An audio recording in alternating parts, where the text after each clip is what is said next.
তারপরে যাতে কী হয় যে একটু তেল দিলে ভালো হয়, আমি সর্ষের তেল একটু দিয়েছি। আর এটা ভালো করে নুন আন্দাজ মতো, যে যার নিজের কীরকম নুন খায় সেরকম নুন দিতে হবে। কিছুক্ষণ 10-15 মিনিট রাখতে হবে এটাকে। তারপরে এটাকে মানে গোল গোল গোল গোল করে নিজে ছোট বড় যেই রকমভাবে করতে পারা যায় সেরকম করে এটা করতে হবে। এরকমভাবে করে নিয়েছি।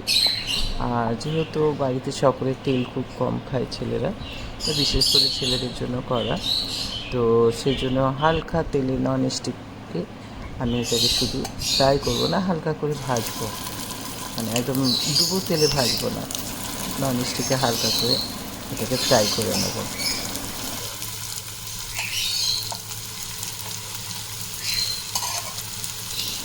তো চলো একসঙ্গে সবগুলো দিয়ে দিই, একসঙ্গে ভাজা হয়ে যাবে আস্তে আস্তে করে।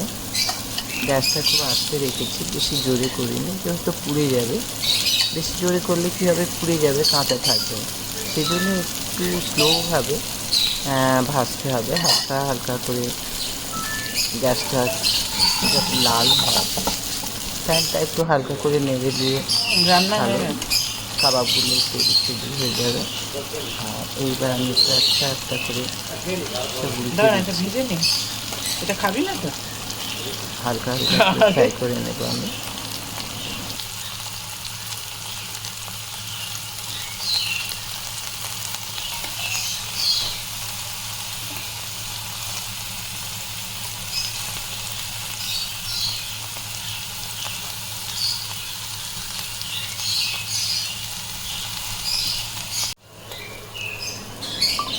ভাজা হয়ে গেছে, এরকমভাবে ভেজে নিয়েছি। আস্তে লো ফ্লেমে গ্যাসটা রেখেছিলাম, যার জন্য সিদ্ধ হয়ে গেছে, ভাজা হয়ে গেছে। এবার সালাদ দিই, তো সালাদ দিয়ে একটু খেলে এগুলো ভীষণ টেস্ট। একটু সব কিছু দিয়ে খাওয়া যায় না, সন্ধ্যে দিয়ে একটু মুখরোচক হলো, বা রুটি একটু, নান রুটি, রুমালি রুটি, হাতের রুটি।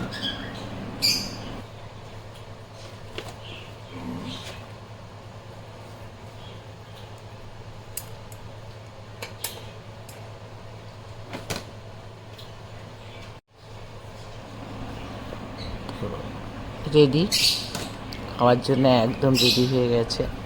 সবাই টেবিলে বসে আছে খাওয়ার জন্য, তো ওদেরকে দিয়ে দিই।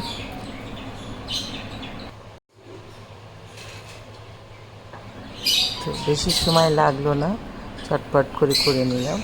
আর কীরকম হলো দেখো, দেখতে কীরকম লাগছে, দেখতে তো বেশ ভালোই লাগছে, খেতেও ভালো লাগবে। তো তোমরাও যাও, রান্না করো আর খাও।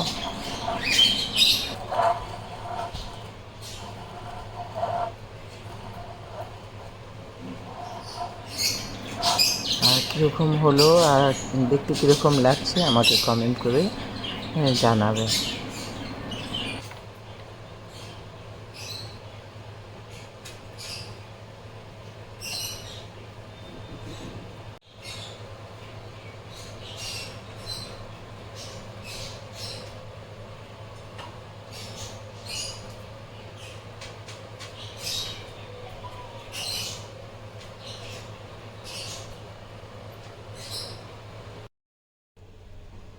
ভিডিওটি যদি ভালো লেগে থাকে লাইক করো, শেয়ার করো, সাবস্ক্রাইব করো, কমেন্ট করো। Love you all. আল্লাহ হাফেজ।